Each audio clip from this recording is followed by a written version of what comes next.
Welcome to another episode from the Veterinary Research channel Thoracic Auscultation. The act of listening to sounds within the body, particularly the chest, stands as a fundamental procedure in the diagnostic process for horses experiencing respiratory disorders. This method demands minimal equipment and offers practical accessibility in various clinical settings. In horses suffering from asthma, the findings obtained through auscultation are integral components of several clinical scoring systems designed to assess the severity of the condition. In fact, auscultation contributes 9 out of 23 points to a widely recognized weighted clinical score. Despite its established role, the routine auscultation of breath sounds encounters 3 principal limitations. Firstly, brief, rapidly changing, or highly localized auditory events might escape detection. Secondly, the accurate classification of breath sounds is susceptible to biases and subjective interpretations. Thirdly, a universally standardized and accepted terminology for respiratory sounds remains absent in veterinary medicine. Even in human medicine, where the Computerized Respiratory Sound Analysis Guidelines project aimed to address this, the characterization of lung sounds continues to be a subject of ongoing discussion. Generally, abnormal or adventitious sounds are categorized into crackles and wheezes. Wheezes are defined as prolonged, musical tones resulting from the passage of air through constricted airways. Crackles, on the other hand, are short, discontinuous sounds that can be further subclassified as fine or coarse. Fine crackles are thought to arise from the reopening of collapsed air passages, while coarse crackles, also known as rattles or mucus sounds heard over the trachea, are believed to be produced by the movement of air through secretions. It's also noted that some horses with severe asthma may exhibit quiet areas within their lung fields. Recognizing these limitations, the recording and computerized analysis of lung sounds in humans have garnered considerable attention over recent decades, culminating in the development of electronic stethoscopes enhanced by artificial intelligence for automated diagnoses. In contrast, the recording and digital analysis of lung sounds in horses, to our knowledge, have been documented in only a single instance involving pulmonary edema. In this study, we introduce a portable digital stethoscope engineered to autonomously record auscultatory events over extended durations and across multiple locations simultaneously.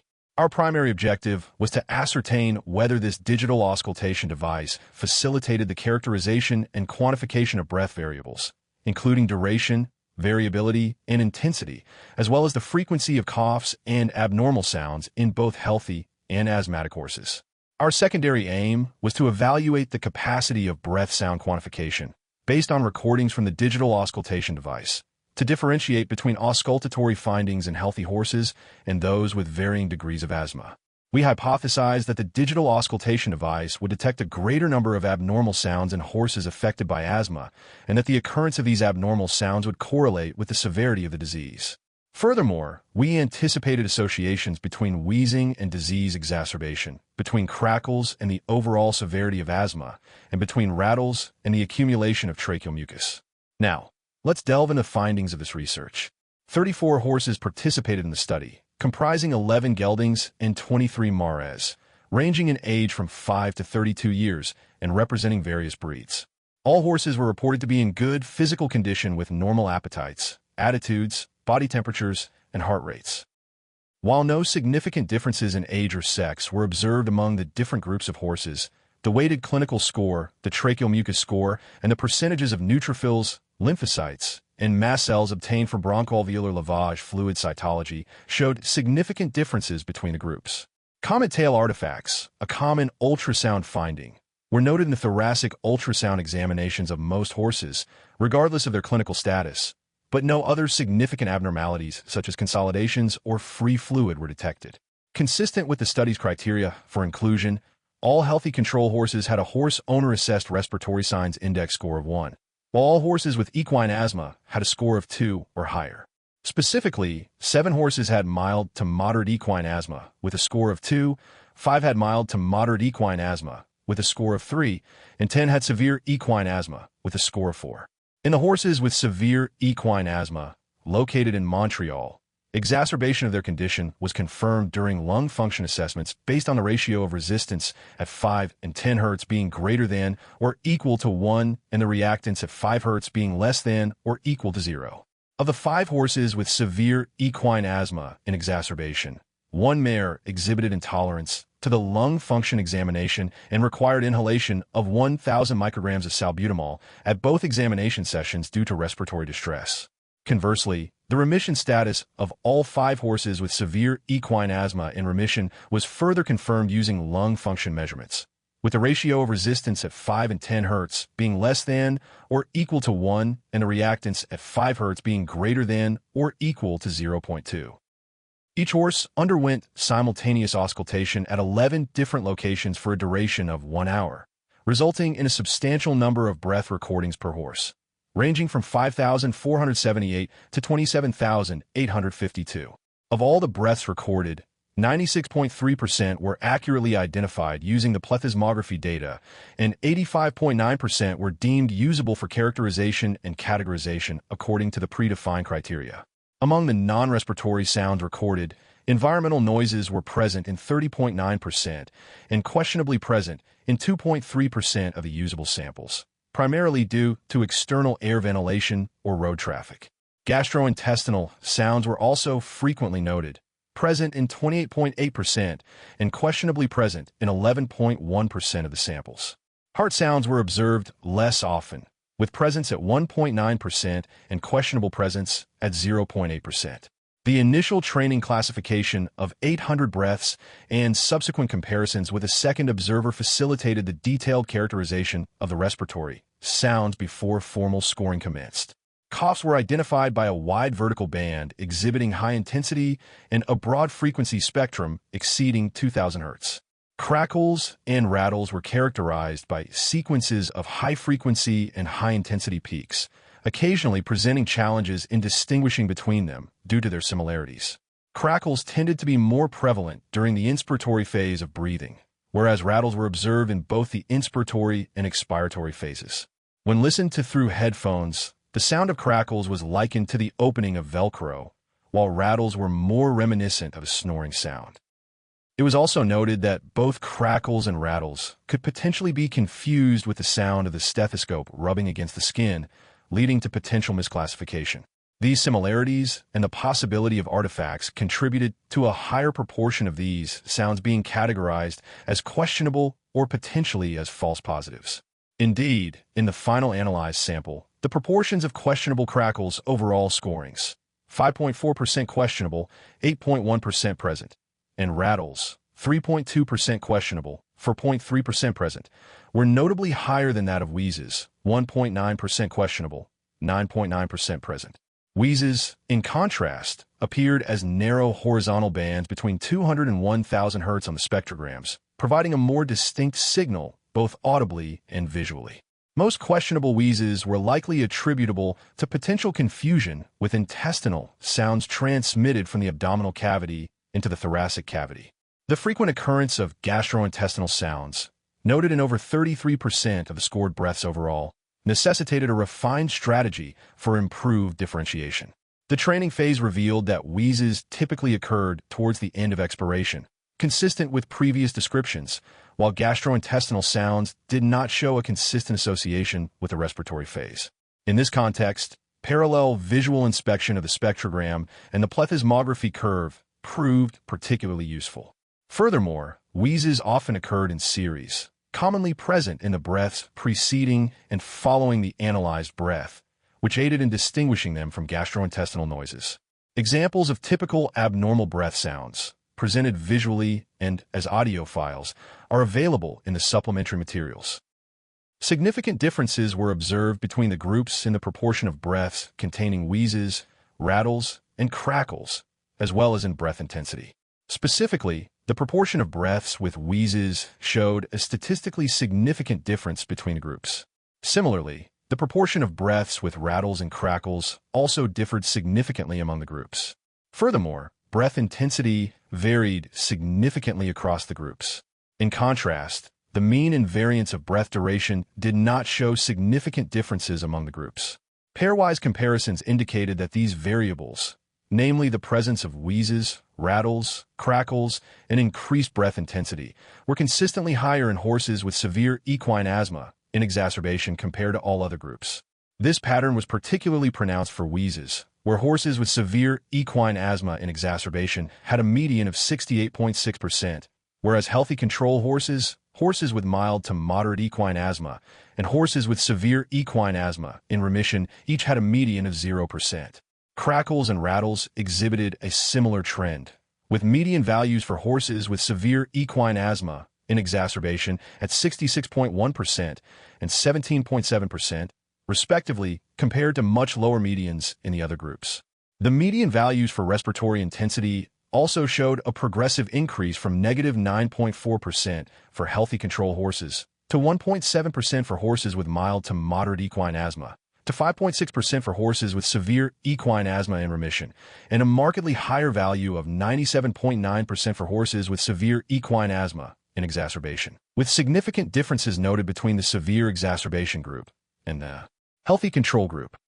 The differences between repeated measurements of mean and variance of breath duration, breath intensity, lung function scores, including the ratio of impulse oscillometry system resistance at 5 and 10 Hz and impulse oscillometry system reactance at 5 Hz. Proportions of abnormal sounds such as wheezes, crackles, and rattles, tracheal mucus score, neutrophil percentage on bronchoalveolar lavage fluid cytology, and the weighted clinical score were not statistically different from 0. This indicates a stable clinical status for both the horses with severe equine asthma in remission and those with severe equine asthma in exacerbation during the study period. Detailed statistical results and a graphical representation of this analysis can be found in the supplementary materials.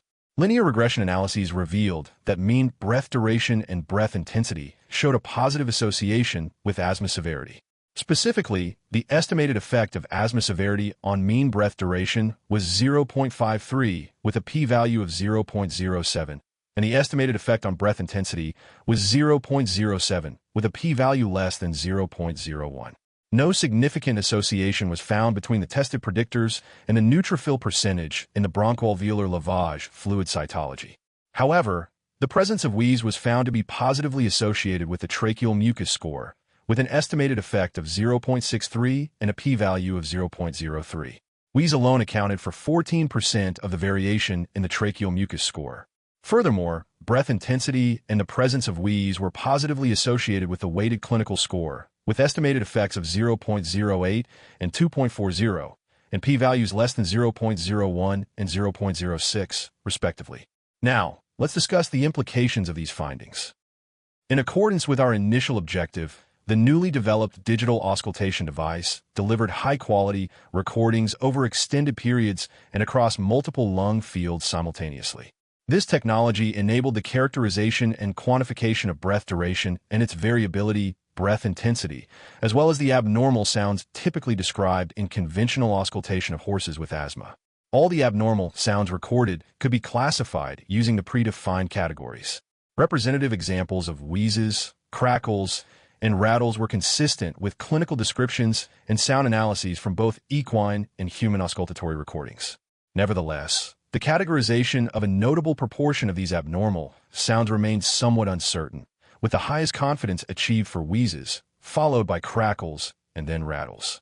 No other abnormal sounds, such as pleural rubs, were detected, which was anticipated given that the horses did not show any ultrasonographic evidence of pleuritis. Coughing events were clearly identifiable in the digital recordings, but their frequency was too low to permit meaningful statistical analysis. Having achieved the first aim, the investigation then focused on the second goal, evaluating the digital auscultation device's ability to distinguish between healthy horses and those with varying degrees of asthma. Compared to clinically healthy control horses, all abnormal sounds were more frequently observed in horses with severe equine asthma in exacerbation, but not in those with severe equine asthma in remission or with mild to moderate equine asthma. Wheezing was almost exclusively detected in horses with severe equine asthma in exacerbation. Among the other groups, this abnormal sound was identified in very low proportions, less than 2% of breaths in only a few individuals. Conversely, horses with severe equine asthma in exacerbation frequently displayed a remarkably high occurrence of wheezes, heard in over 50% of the breaths that were scored in this severely affected group. The differences were less pronounced for crackles and rattles, which were heard at low proportions, ranging from 7 to 12% of scored breaths in some horses with mild to moderate or severe equine asthma in remission. In the small number of severely affected horses examined, the occurrence of abnormal sounds appeared remarkably consistent across repeated examinations, both during remission and exacerbation. Although horses with mild to moderate equine asthma and those with severe equine asthma in remission seem to have louder breath sound compared to healthy control horses, these differences did not reach statistical significance. Similarly, the mean and variance of breath duration did not differ significantly among the groups. This finding was contrary to our initial expectations, as asthmatic horses are known to exhibit more regular and rapid breathing patterns. Otherwise, our findings align with reports of abnormal lung auscultation findings being distinctly present in severe cases of equine asthma, but largely absent in milder forms, apart from increased breath intensity and occasional subtle wheezes. In our study, increased breath sound intensity and duration were associated with the different study groups. Breath intensity and the presence of wheezes emerged as explanatory variables for the weighted clinical score. It is important to note that auscultation findings constitute a significant portion of the weighted clinical score, which could have introduced some bias into this association. Wheezing was also found to be associated with tracheal mucus accumulation. We had anticipated that crackles, and particularly rattles, would be more prevalent when excessive airway secretions were present, as is described in human medicine, but our data did not support such an association. Furthermore, the abnormal sounds and other respiratory variables examined did not prove to be predictive of the degree of neutrophilia in the bronchoalveolar lavage fluid. Due to the limited number of observations, we combined the recordings from the trachea and the thorax for the statistical analyses. Air movement during breathing is most rapid in the large airways, making sounds most audible over the trachea. Consequently, tracheal sounds might differ in character from those heard over the thorax. Separate analysis of tracheal sounds in future investigations could potentially enhance sensitivity, particularly for detecting rattles. Additionally, we did not perform a separate analysis of the signals captured by the thoracic stethoscopes, which could potentially increase the sensitivity for detecting wheezes and crackles. This consideration is based on clinical experience and our understanding of lung physiology, which suggests that these abnormal sounds are more effectively detected in the caudo-dorsal lung fields. Separate analyses of the spatiotemporal patterns of the thoracic sensor signals might also help identify areas of relatively decreased breath intensity, sometimes referred to as silent fields. Similarly, the results from the digital evaluation could not be directly compared to the clinical scoring of breath sounds used in the weighted clinical score because the definitions of abnormal sounds were not identical and would also necessitate separate evaluation of tracheal and thoracic sensor recordings. In our study, these detailed analyses were not feasible because breath samples from the tracheal and all thoracic sensors were pooled and then assessed in a randomized manner. Compared to routine thoracic auscultation in horses, our study enabled the evaluation of a larger number of breaths in a focused and standardized manner by a single blinded observer, who also benefited from visual aids that complemented the auditory signals. In lung sound recordings from both healthy and diseased humans, spectrograms have been shown to improve the classification of wheezes and crackles. In our study, the synchronized presentation of spectrograms and plethysmography curves alongside auditory signals was deemed highly valuable for categorizing abnormal sounds and distinguishing them from direct mechanical sounds, external environmental noises, and gastrointestinal sounds. While the challenges inherent in the subjectivity of lung sound assessment were mitigated through standardized signal acquisition and blinded breath scoring, our study was limited by a combination of a small sample size and somewhat imperfect group definitions. Clinical status was used for recruitment and group assignment and standard diagnostic methods, including the weighted clinical score, endoscopic scoring of tracheal mucus accumulation, bronchoalveolar lavage fluid cytology, and lung function testing, were employed for characterizing the study population. The bronchoalveolar lavage fluid cytology, often considered the gold standard for differentiating between healthy control horses and those with mild to moderate equine asthma, revealed that a significant proportion of the control horses could not be considered entirely normal according to strict consensus standards. Moreover, a higher median percentage of neutrophils was recorded in the mild to moderate equine asthma group compared to the severe equine asthma in exacerbation group. The latter group might have included individuals with postgranulocytic asthma or falsely low neutrophil percentages due to decreased bronchoalveolar lavage fluid return. Overall, the small sample sizes within each group likely amplified the effects of extreme values. Nevertheless, we were able to demonstrate that abnormal sounds are a consistent finding primarily in horses with severe equine asthma in exacerbation, a condition that typically does not present substantial diagnostic difficulties due to the obvious breathing difficulties and frequent coughing easily recognized by clinicians and owners. In contrast, milder forms of asthma often require more invasive diagnostic procedures, such as bronchoalveolar lavage fluid cytology. Our results do not allow us to precisely estimate the value of auscultation in detecting abnormal sounds in horses with mild to moderate equine asthma. Even with digital auscultation, the differences between the mild to moderate equine asthma group and the healthy control group were not statistically significant, suggesting that routine auscultation is likely even less sensitive. Transient pathological breath sounds might easily be missed during brief routine examinations, or, conversely, might be overinterpreted due to expectation bias. Interestingly, we found that breath intensity, arguably the most subjective measure, might hold the most promise for differentiating between healthy control horses and those with mild to moderate equine asthma. Although lung auscultation is considered a cornerstone of respiratory tract examination, our study represents the first systematic investigation of auscultatory findings in asthmatic horses. In human medicine, the quantification of wheezing during nocturnal asthma has been used to assess disease severity and monitor treatment response. Due to the time-intensive nature of the blinded assessment by a single observer, we only analyzed a small fraction, less than 1%, of the total recorded breaths. In the future, machine learning algorithms for breath sound recognition could facilitate the scoring of a larger number of high-quality auscultatory recordings to further explore the value of standardized and automated analyses of lung auscultation. This approach could enable the investigation of spatiotemporal patterns of lung sounds across the 5 locations on each side of the thorax. Furthermore, automated analyses of spontaneous respiration and rebreathing examinations could be compared with unblind routine auscultation findings. In conclusion, the novel digital auscultation device enabled the assessment of respiratory variables and the quantification of abnormal lung sounds in healthy and asthmatic horses. It also allowed for the differentiation between healthy control horses and those with severe equine asthma in exacerbation, where all abnormal lung sounds were markedly increased. By overcoming some of the limitations inherent in traditional auscultation methods, this digital approach has the potential to provide more accurate and objective assessments of respiratory conditions in horses, potentially aiding in the diagnosis, monitoring, and management of equine asthma. However, further analyses on larger samples of well-characterized horses are necessary to determine its ability to discriminate between mild to moderate equine asthma and healthy control horses. Additionally, future research in this area could explore the application of digital auscultation in other respiratory disorders encountered in clinical practice. Thank you for listening to the Veterinary Research Channel. A link for the referenced paper is in the video description. Remember to test your knowledge by answering the questions in the description, and as always, keep those minds inspired, hearts light, and tails wagging.